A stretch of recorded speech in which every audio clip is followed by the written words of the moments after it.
जय भोलेनाथ, जय शिव शंभू।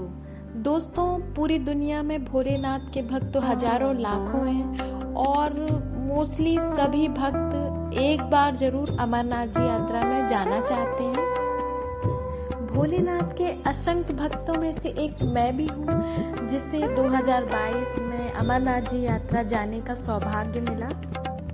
अमरनाथ जी यात्रा जाने को लेके भक्तों के मन में बहुत सारे डाउट होते हैं और उन्हीं डाउटों को क्लियर करने के लिए मैंने ये वीडियो बनाने का छोटा सा प्रयास किया है और बहुत सारी ऐसी इन्फॉर्मेशन इस वीडियो से आपको मिल सकती है जो आपके लिए यूज़फुल हो। तो आप इस वीडियो को लाइक कीजिए, सब्सक्राइब कीजिए और पूरा ज़रूर देखिए।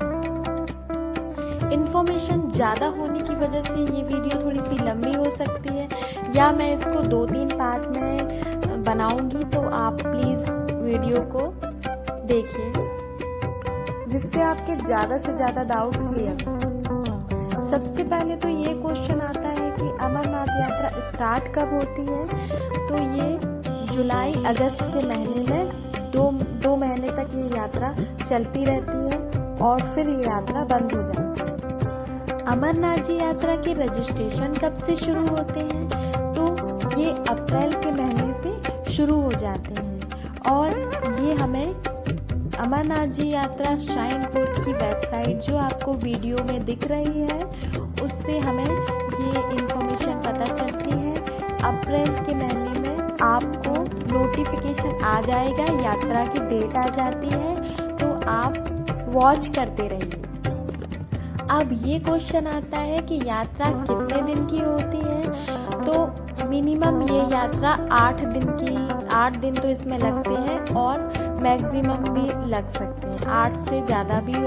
नेक्स्ट क्वेश्चन ये आता है कि अमरनाथ जी यात्रा जाने में कितना खर्चा आता है। तो ये आपके ऊपर डिपेंड करता है कि आप कितना खर्च करते हैं और लो बजट प्राइस के हिसाब से मैं मिनिमम बताऊं तो 8,000 के अंदर आपको पूरा अमरनाथ जी यात्रा का खर्च आता है। अगर आप प्राइवेट होटल बुक करते हैं, प्राइवेट टैक्सी करते हैं या फिर आप हेलीकॉप्टर में जाते हैं तो ये 30,000 पर हेड के लगभग आपको खर्च आता है। नेक्स्ट क्वेश्चन ये आता है कि अमरनाथ जी यात्रा में जाने से पहले क्या क्या तैयारी करनी होती है। अगर आप पैदल यात्रा करना चाहते हैं तो आपको चलने की प्रैक्टिस करनी होगी। आपको 1 महीने पहले से थोड़ा बहुत चलना स्टार्ट करना होगा। आप रोज चलेंगे तो आपका स्टैमिना कवर अप होगा। इसके साथ साथ ही आपको योगा स्टार्ट करना है और आप डीप ब्रीदिंग करिए, उससे भी आपको चलने में वहाँ पर बहुत अच्छा होगा। नेक्स्ट क्वेश्चन ये आता है कि किस रास्ते से यात्रा पर जाएं। अमरनाथ जी यात्रा में जाने के 2 रूट हैं, एक है पहलगांव का रास्ता, एक है बालताल का रास्ता। पहलगांव के रास्ते से अधिकतर यात्री यात्रा करते हैं हर साल और पहलगांव का रास्ता थोड़ा सा आसान है, यह खड़ी चढ़ाई नहीं है और आप आसानी से चलकर जा सकते हैं। इस यात्रा से यात्रा करने में 2 दिन का समय लगता है और बालताल के रास्ते से अगर आप जाते हैं तो आप 1 दिन में जाकर भी वापस आ सकते हैं और चाहें तो ऊपर रुक भी सकते हैं। जिन यात्रियों को समय की बचत करना है वे बालताल के रास्ते से जा सकते हैं। मोस्टली लोग पहलगांव के रास्ते से जाते हैं और बालताल के रास्ते से वापस आते हैं। अगर आप पूरी जर्नी को अच्छे से एंजॉय करना चाहते हैं और पैदल जाना चाहते हैं, पैदल यात्रा करना चाहते हैं, तो आपके लिए सबसे बेटर है कि आप पहलगांव से जाइए और बालताल से लौट के आइए। नेक्स्ट क्वेश्चन है कि अमरनाथ जी यात्रा में क्या क्या सामान लेकर जाएं। सबसे पहले तो आपको गर्म कपड़े साथ लेकर जाना है क्योंकि वहाँ ठंड होती है। इसके अलावा आपको एक रेनकोट रखना है, एक छाता रखना है, टॉर्च रखना है और अपनी ज़रूरत की दवाइयाँ आपको रखना है, एक पिट्ठू बैग रखना है, एक मोमबत्ती, लाइटर, थोड़ा सा कपूर और लौंग अपने साथ जरूर रखना है। ऊपर पैदल यात्रा पर केवल आपको पिट्ठू बैग ही लेकर पर जाना है, किसी कारण से आपका रजिस्ट्रेशन नहीं हो पाया है और आपको यात्रा पर जाना है, तो आप वहाँ जम्मू पहुंचकर भी आप रजिस्ट्रेशन ऑफलाइन के माध्यम से कर सकते हैं। उसमें आपको थोड़ी सी असुविधा का सामना करना पड़ सकता है, पर आप यात्रा में ज़रूर जा सकते हैं। रजिस्ट्रेशन 2 तरीके से होता है, एक तो है ऑनलाइन रजिस्ट्रेशन, एक है ऑफलाइन रजिस्ट्रेशन। रजिस्ट्रेशन करने के लिए सबसे पहले तो आपको मेडिकल फॉर्म पर डॉक्टर के साइन और सील चाहिए होगी, और वो मेडिकल फॉर्म आपको साइन बोर्ड की वेबसाइट पर मिल जाएगा। वो आपको डाउनलोड करके उसका प्रिंट आउट निकलवा कर आपको सील और साइन करवाना है, और आपका मेडिकल टेस्ट होता है और फिर आपको डॉक्टर सील साइन करके देते हैं। उसी मेडिकल सर्टिफिकेट के थ्रू आपका ऑनलाइन रजिस्ट्रेशन या ऑफलाइन रजिस्ट्रेशन किया जाता है। रजिस्ट्रेशन चार्ज 250 के लगभग है। ऑनलाइन रजिस्ट्रेशन कैसे करना है और ऑफलाइन रजिस्ट्रेशन कैसे करना है, उसके लिए मैंने सेपरेट वीडियो बनाया है, आप मेरे चैनल पर जाकर देख सकते हैं। रजिस्ट्रेशन करने के बाद आपको एक यात्रा परमिट मिलता है। ये यात्रा परमिट आपको यात्रा के दौरान अपने साथ रखना होता है, और मेडिकल सर्टिफिकेट, आधार कार्ड अपने साथ जरूर रखना होता है। जो भी यात्री हेलीकॉप्टर से यात्रा करना चाहते हैं उनको परमिट की ज़रूरत नहीं होती और उन्हें रजिस्ट्रेशन नहीं कराना होता। केवल उनको आधार कार्ड और मेडिकल सर्टिफिकेट को देखकर ही जाने की परमिशन होती है। इस वीडियो में मैं आपको बालटाल से यात्रा के बारे में इंफॉर्मेशन दूंगी। ये वीडियो का फर्स्ट पार्ट है, एंड सेकंड पार्ट में मैं आपको पहलगांव से यात्रा का इंफॉर्मेशन दूंगी। बालटाल से यात्रा प्रारंभ करने के लिए सबसे पहले आपको जम्मू पहुंचना होगा।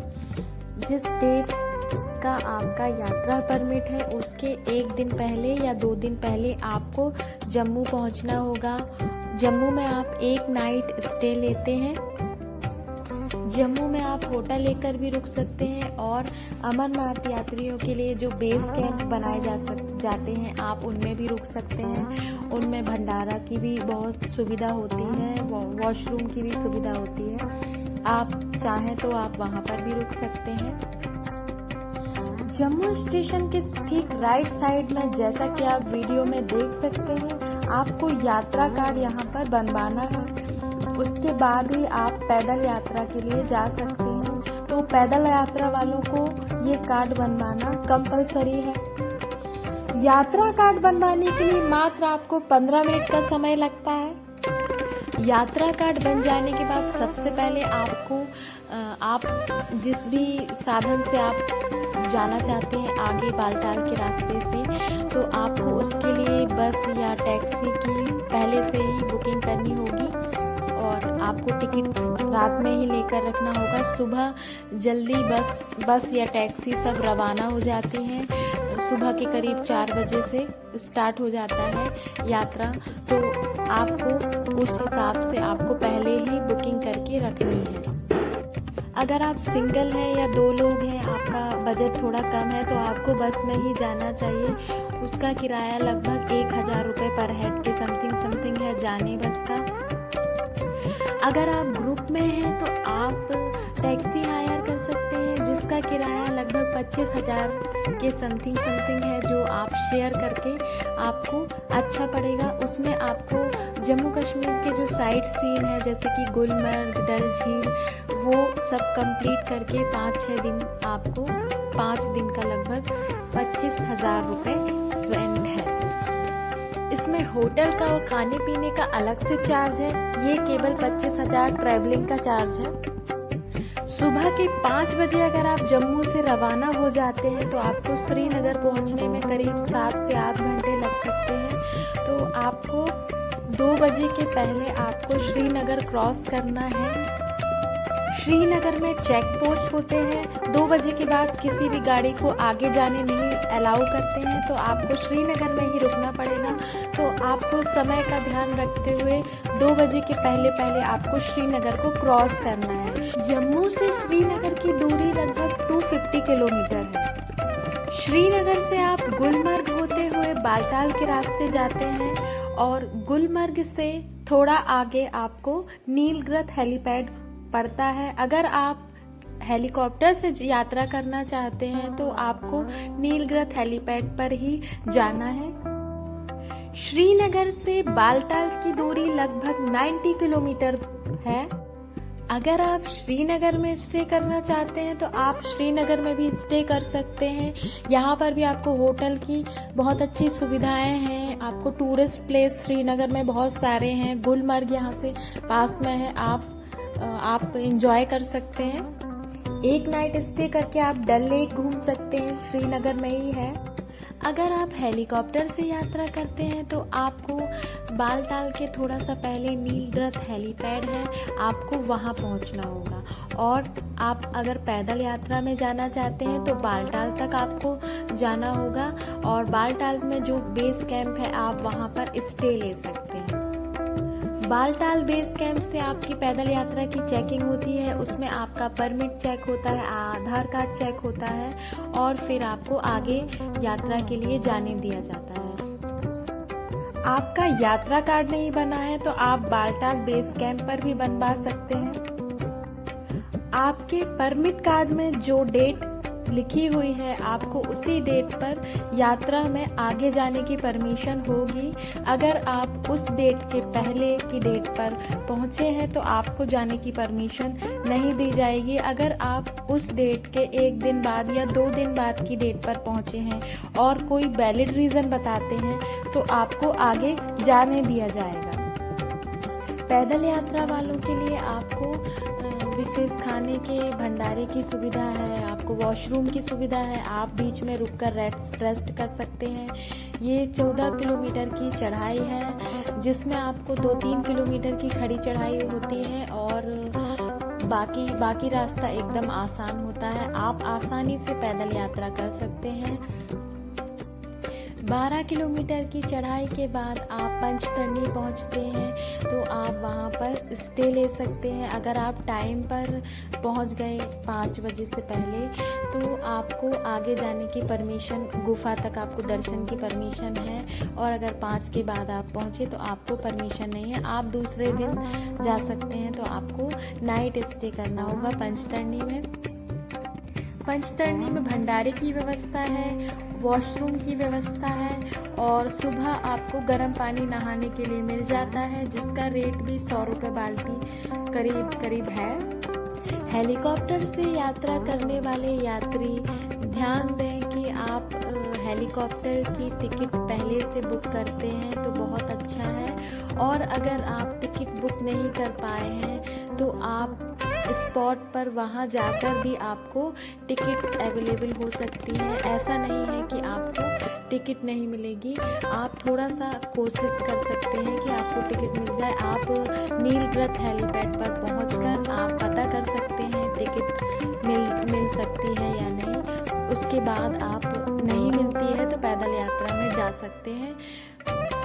जिन यात्रियों के पास पहले से टिकट है उन्हें वेट करने की ज़रूरत नहीं है, वे वहाँ पर सूचना केंद्र में पता करके अपनी टिकट दिखा करके आगे जा सकते हैं। हेलीकॉप्टर में यात्रा करने वाले यात्रियों का आधार कार्ड और उनका मेडिकल सर्टिफिकेट चेक होता है, उसके बाद उन्हें आगे जाने दिया जाता है।